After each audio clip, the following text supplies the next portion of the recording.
Hello, this is Professor Salil, and in this lecture, we are going to discuss heat transfer by convection.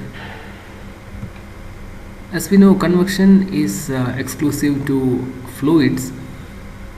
Heat transfer by convection occurs when there is a fluid which is moving relative to a surface which has got a temperature different from that of the fluid.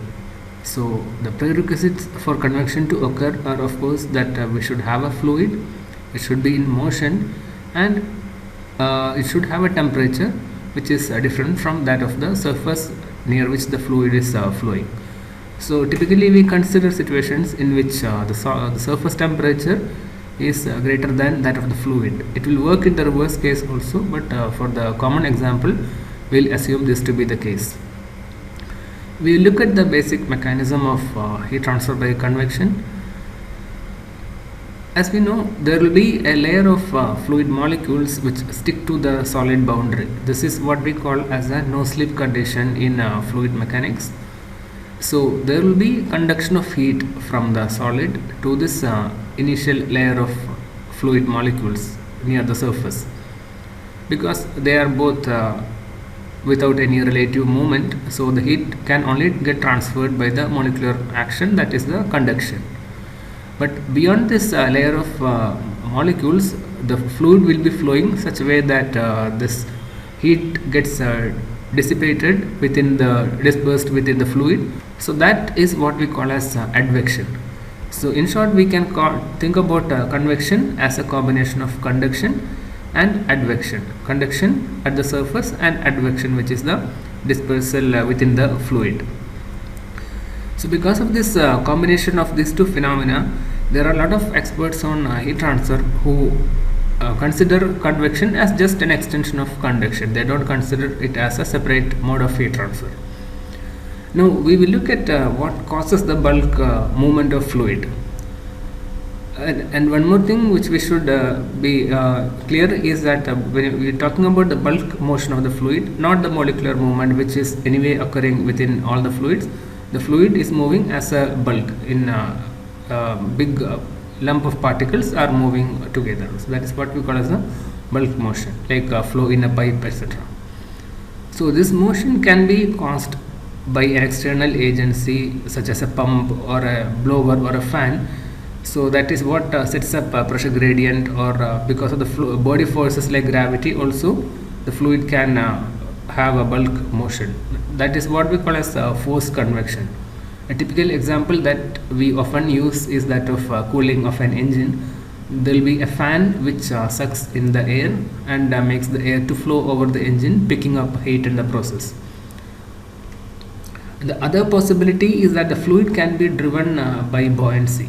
If you consider this example of a beaker which is containing water and getting heated by a burner, we can see near the bottom the fluid which gets heated will tend to rise up because it gets lighter, less dense, and near the top it will lose heat to the air, gets cooled, and then tend to come down. So this sets up some recirculation within the fluid, and that is again a type of bulk movement. So that is what we call as natural or free convection. Now we'll consider this question of the effectiveness of heat transfer by convection. So which mode, whether forced or free, is going to be more effective? Of course, in the forced convection we are forcing the fluid, and in that case the fluid will be normally in with greater velocity, and it will be transferring heat much more effectively compared to free convection, in which typically the fluid velocities are much smaller. As an example, we can consider a surface over which there is air flowing, for example a hot table above which air is moving. Suppose the air is blown with a fan, it is going to have a greater amount of heat transfer. The table is going to get cooled faster if you are blowing a fan, and even if you are increasing the speed of the fan, it is going to get cooled much faster compared to the case where there is no fan. It is left to exchange heat with still air. The greater the velocity of the air, it is going to get cooled much more effectively. So that means the forced convection is a more effective mode of transferring heat compared to free convection. So we will look at the classifications of convection based on the agency which causes a fluid flow. This is the classification which we have seen just now. So first we have got the natural or free convection, which is driven by buoyancy, the density difference caused by temperature, which causes hot fluids to rise and cold fluids to fall because of the density difference. That is what we call as a recirculation current setup. The other mode is forced convection, where we use an external agency like a pump or a fan to cause the fluid to flow. We can also classify convection based on the region in which the fluid is flowing. For example, we can have external convection where the fluid is flowing over a surface, for example flow over a car or over a table. These are all external convection, or over an engine. And internal convection includes flow inside pipes, channels, ducts, etc. One observation which we can immediately make is that convection is going to be more effective than conduction in transferring heat, simply because conduction is aided by the advection. In conduction, we rely exclusively on molecular movement to transfer heat, whereas in convection it is complemented by the fluid flow, which is much more effective in dispersing heat. And as we know, normally the rate of heat transfer by convection is expressed by Newton's law of cooling, which is given here. The rate of heat transfer is given as a product of the H, the convective heat transfer coefficient, the surface area, and the temperature difference between the surface and the fluid. So the key challenge in convection problems is normally to determine the value of convective heat transfer coefficient H. So this coefficient is not really a fluid property. In fact, it is a function of various fluid properties such as thermal conductivity, viscosity, specific heat. Apart from that, it also depends on the type of flow, whether it's a laminar or turbulent flow, and what is the magnitude of the velocity. It is a strong function which influences the value of heat transfer coefficient. In addition, the value of H will also depend on the type of the solid surface. For example, what is the geometry, whether it is a cylinder or a plane surface, and the roughness value of the surface. So you can see that it's a complex function of various parameters, and that is the reason we consider determination of H as the central challenge of convection problems. Compared to that, the other parameters are simpler. Surface area and the temperature difference are more directly calculated values, which we can easily obtain. Next, we will look at this definition of Nusselt number, which is a parameter that is used to determine the value of heat transfer coefficient. So for this purpose, we will use a simple example of convection through a fluid. So we will take this case. So there is a temperature of T1 at the bottom of the fluid and a T2 at the top of the fluid.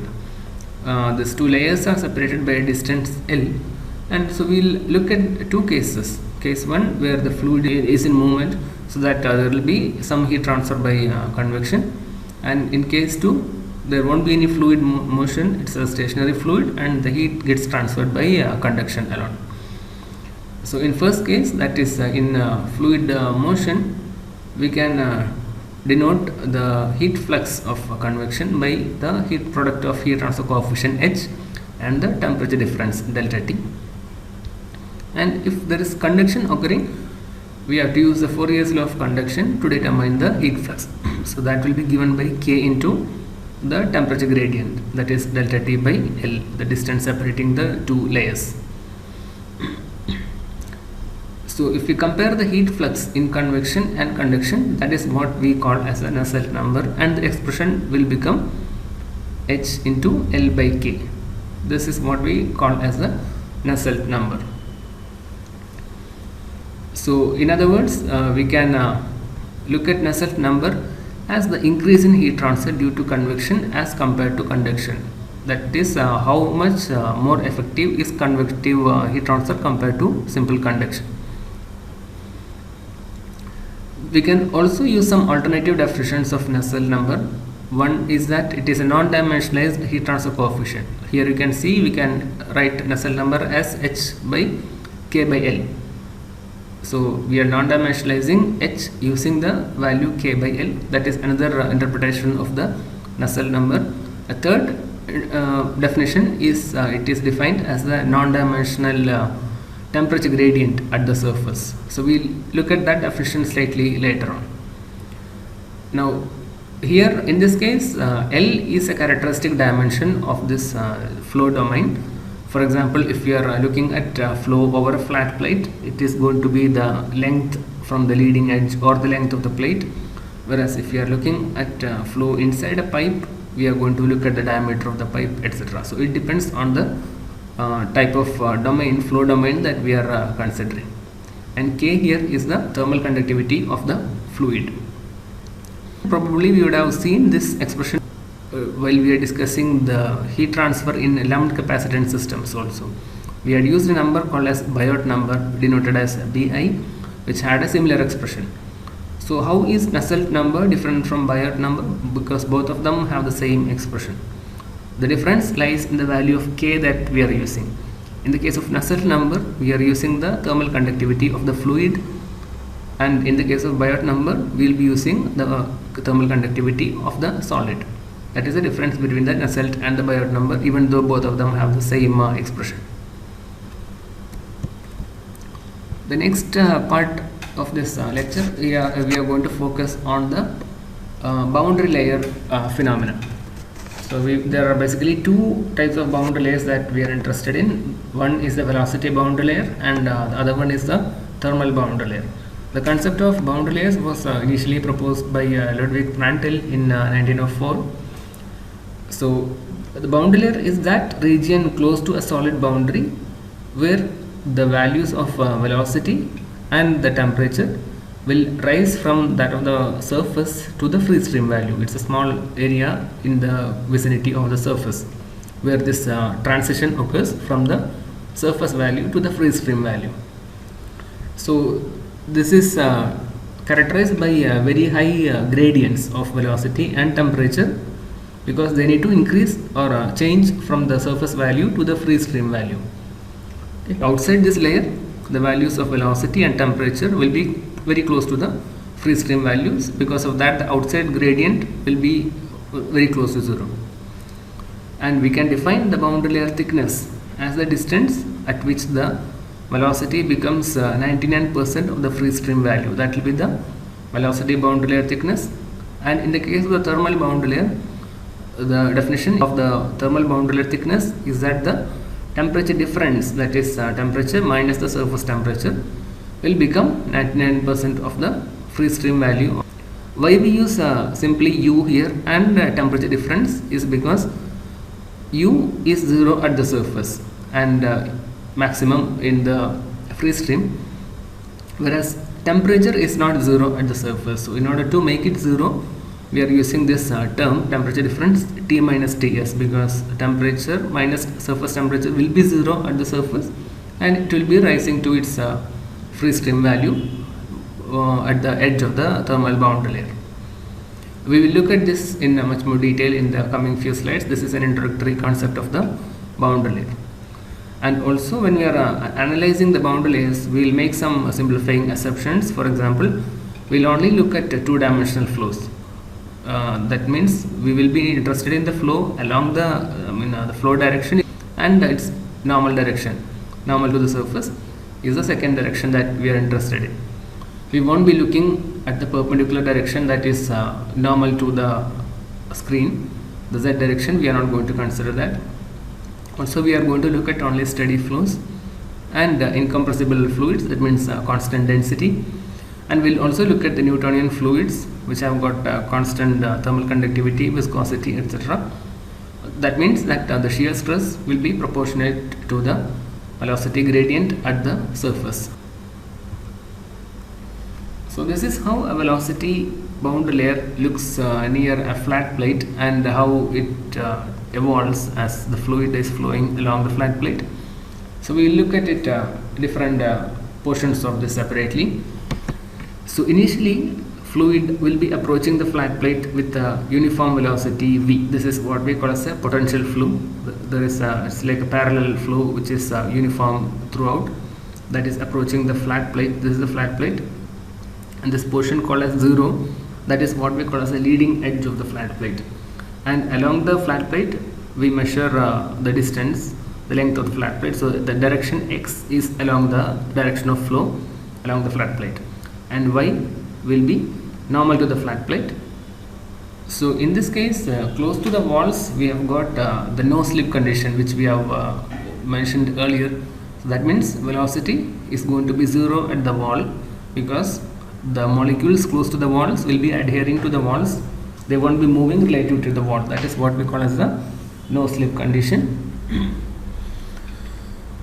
But immediately above that, the next layer will be moving slowly, right? And above that it will be moving with slightly higher velocity, and so on, because the effect of the wall gets diminished as we go farther from the walls. So that means the fluid layers will be flowing with higher and higher velocities as we move away from the walls, so that ultimately at some distance it will become like 99% of the free stream velocity, right? And that distance is what we call as the boundary layer thickness, which is denoted as delta. So you can see that at the leading edge, the boundary, this is the edge of the boundary layer, so the boundary layer thickness here is 0. That means right at the surface we are having the free stream velocity. But as we proceed along the length of the flat plate, the wall starts to slow down the fluid more and more because of the viscous effect, and because of that the effect of the wall is felt much deeper into the fluid flow, so that the boundary layer thickness is greater. So that is what we call as the growth of the boundary layer. In the case of a real fluid, which is a viscous fluid, we have the shear stress caused by the viscosity of the fluid. So as we have discussed in the previous slide, we are looking at Newtonian fluids, for which the shear stress will be proportional to the velocity gradient at the wall. So dou u by dou y is the gradient of velocity in the y direction at the wall, that means y equal to 0, and the constant of proportionality is what we call as the viscosity, the absolute viscosity or the dynamic viscosity, which is denoted by mu. We can also express the shear stress in terms of the global parameters like density and free stream velocity. So here Cf is what we call as the Fanning's friction factor, is a constant of proportionality here. So basically there are two ways of expressing the shear stress. One is based on the local value of the velocity gradient, or we can, if we know the value of Cf, we can use this expression to determine the shear stress in terms of the global parameters like density and the free stream velocity.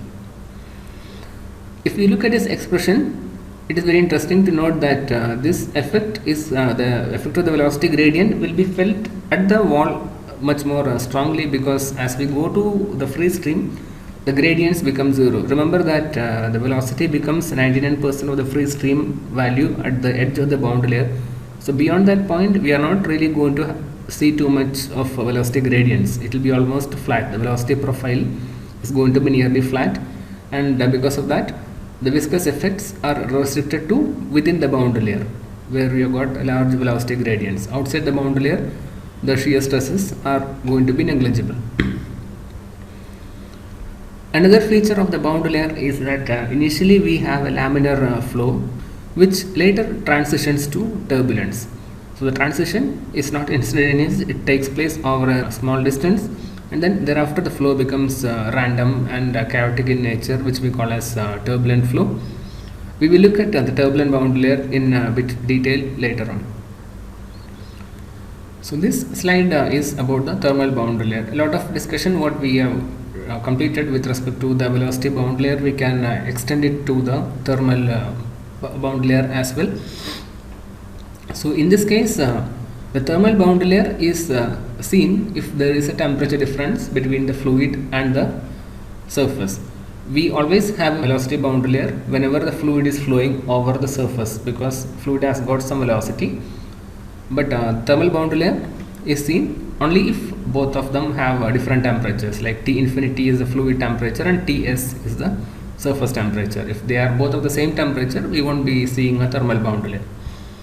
So again we have a situation in which the fluid close to the surface is sticking to the surface, so that it will be having the same temperature as that of the surface. That is what we call as a no jump condition of temperature, because the fluid layer adhering to the surface will share the temperature of the surface, that is Ts. Gradually the temperature will be changing to the freeze stream value as we go deeper into the fluid. That is that variation happens because of the continuous exchange of heat among the fluid layers. So we can say the temperature varies from Ts at the surface to almost close to the freeze stream temperature by the time we come to the edge of the boundary layer. The thermal boundary layer thickness is denoted as delta T.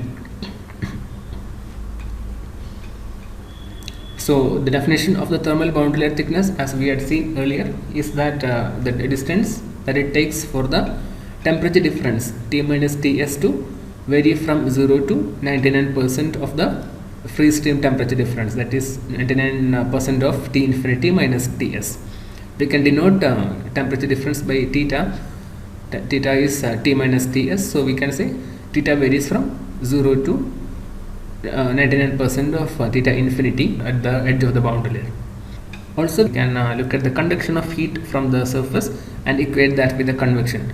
Remember that the convection is a combination of conduction at the surface and advection. So we can equate the heat flux in convection, that is H into Ts minus T infinity, with the heat flux at the surface, which will be given by the Fourier's law of conduction as negative of thermal conductivity times the temperature gradient at the surface.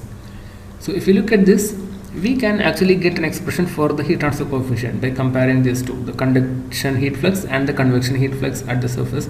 If you look at that, we can express heat transfer as the negative of the thermal conductivity of the fluid times the temperature gradient divided by the temperature difference. Again, as in the case of the velocity boundary layer, we find that the boundary layer thickness will be increasing as we go along the direction of fluid flow, because the effect of the wall becomes much more significant downstream, as in the case of the velocity boundary layer. Now there are a few interesting questions here. So the question here is how does the heat transfer coefficient vary along the length of the flat plate, or rather along the direction of fluid flow, that is along the distance x.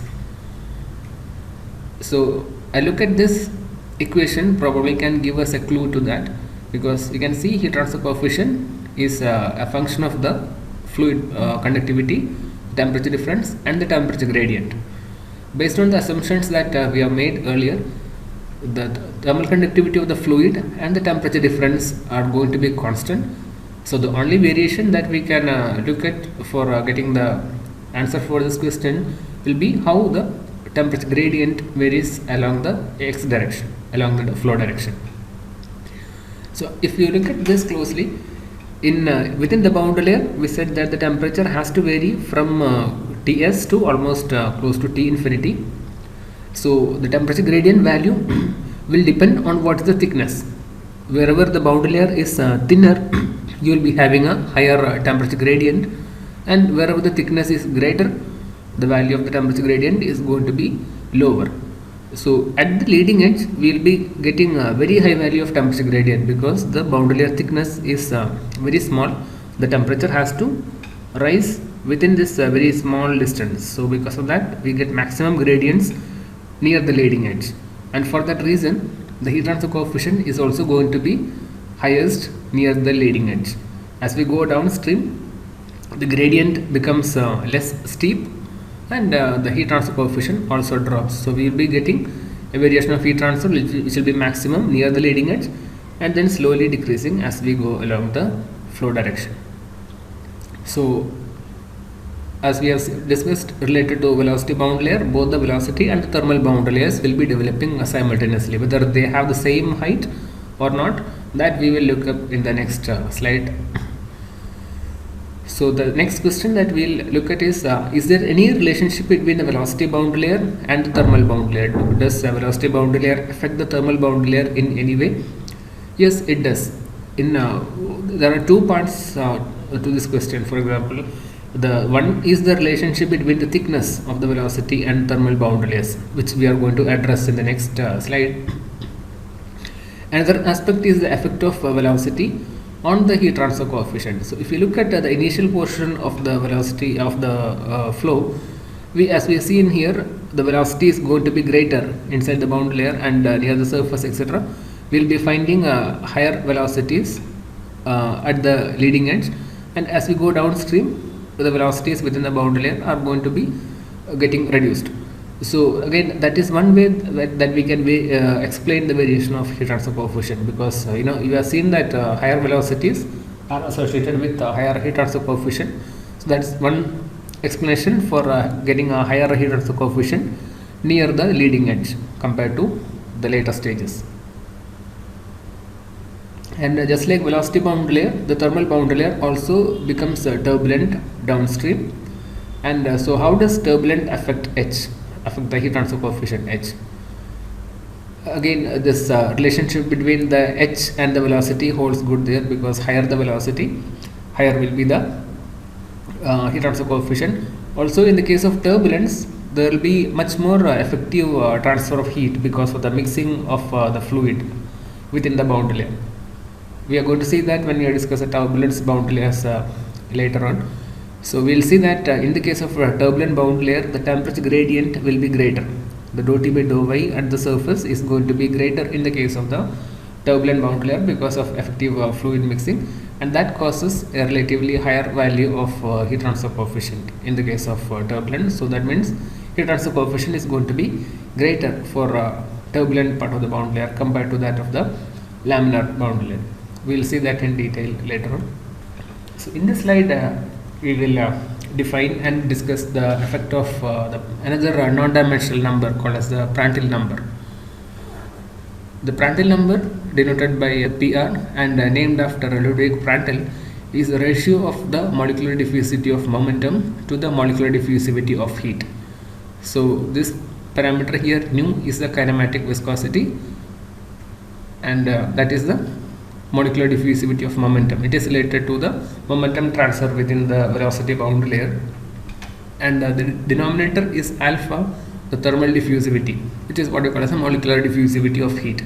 Both of them have the unit of meter square per second, and hence we get the non-dimensional Prandtl number. If you use the expressions of nu and alpha, we can also write this as mu Cp by K. Mu is the dynamic viscosity, Cp is the specific heat, and K the thermal conductivity of the fluid. So the thickness of the velocity and thermal boundary layers are related to the Prandtl number by this expression for a laminar flow over a flat plate. The ratio of velocity and thermal boundary layers is equal to the cube root of the Prandtl number for laminar flow over a flat plate. So it is important to see that Prandtl number is a property of the fluid, because it depends on factors like viscosity, specific heat, and the thermal conductivity, all of which are fluid properties. It does not depend on flow conditions, whether the flow is fast or slow, or whether it's taking place over a plane surface or a cylindrical surface, etc. It's not important. Prandtl number is simply a property of the fluid. It will be a function of the temperature of the fluid. So you can see there will be slight variation with temperature, and here are a range of Prandtl numbers for most of the common fluids. If you look at liquid metals, they have a very low value of Prandtl number. The reason for that is that liquid metals are very good conductors of heat. Their thermal conductivity is going to be relatively high. So your K comes in the denominator, and the Prandtl number will be low for the liquid metals. On the other hand, if you look at gases like air and certain liquids, for example water, their Prandtl numbers will be of the order of magnitude of 1, because for them the kinematic viscosity and the thermal diffusivity will be nearly of the same order of magnitude. So they have Prandtl numbers roughly of the order of magnitude of 1 here. On the other end of the spectrum, we have got thick fluids like oils and glycerin. So they have got a very high viscosity, which causes them to have a very high value of Prandtl number. Right. So if you look at their effect on the boundary layer thickness, you can see, for example, if you are looking at gases which have got a Prandtl number roughly of the order of magnitude of 1, as per this expression, both the velocity and the thermal boundary layers will have nearly same thickness. For fluids which have got Prandtl number less than 1, for example molten metals here, because they have got the thermal diffusivity greater than the kinematic viscosity, the thermal boundary layer is going to be thicker. We can see that from this expression. When Prandtl number is much lower than 1, the thermal boundary layer thickness is going to be greater than that of the velocity boundary layer thickness. On the other hand, if you have got a Prandtl number greater than 1, like in the case of oils, where kinematic viscosity dominates the thermal diffusivity, according to this expression, your velocity boundary layer thickness is going to be higher than that of the thermal boundary layer thickness. That is the case of oils. So this slide is a kind of summary of what we have discussed related to the two boundary layers, and also compares the velocity and thermal boundary layers. So the interface condition in velocity boundary layer is the no slip condition, which means that at the surface of the solid there will be no relative movement between the fluid and the solid.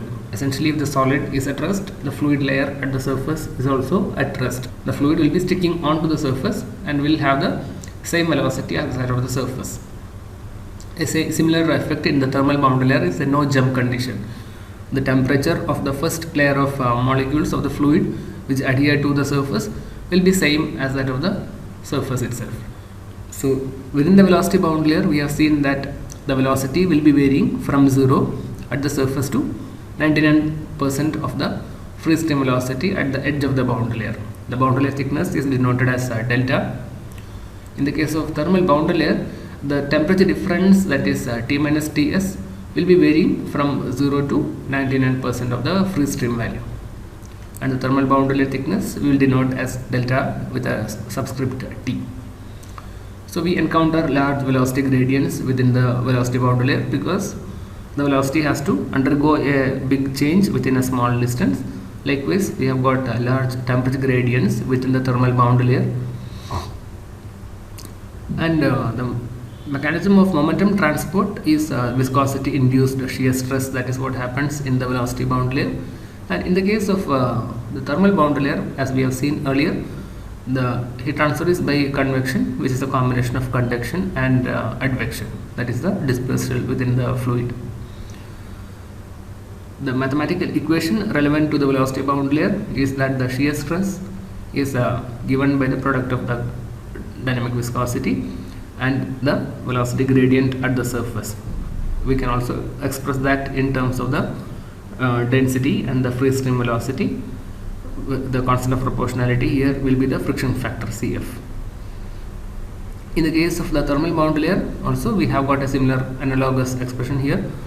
Here our heat flux is proportional to the temperature gradient at the surface, and the constant of proportionality is the thermal conductivity of the fluid. Immediately we can see the comparison, the analogy between the shear stress here and the heat flux here. While this is the force per unit area, this is the heat transfer per unit area. The shear stress is proportional to the velocity gradient at the wall, and the heat flux is proportional to the temperature gradient at the wall. We have got a constant of proportionality in each case. Here it is the viscosity and here it is the thermal conductivity. And in both cases we can also express them in terms of global variables. So here it is the density and free stream velocity, and here it is the heat transfer coefficient and the temperature difference. So if you look at this expression, the key challenge in when you are dealing with a velocity boundary layer will be to determine the value of the friction factor Cf, and in the case of the heat transfer or the thermal boundary layer, our key challenge will be to determine the value of the heat transfer coefficient H.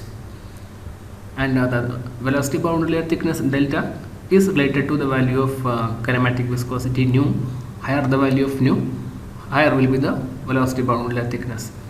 A similar case in the thermal boundary layer, that is the thermal boundary layer thickness delta T will be related to the thermal diffusivity alpha. For fluids which have got a higher thermal diffusivity, the thermal boundary layer thickness will be higher.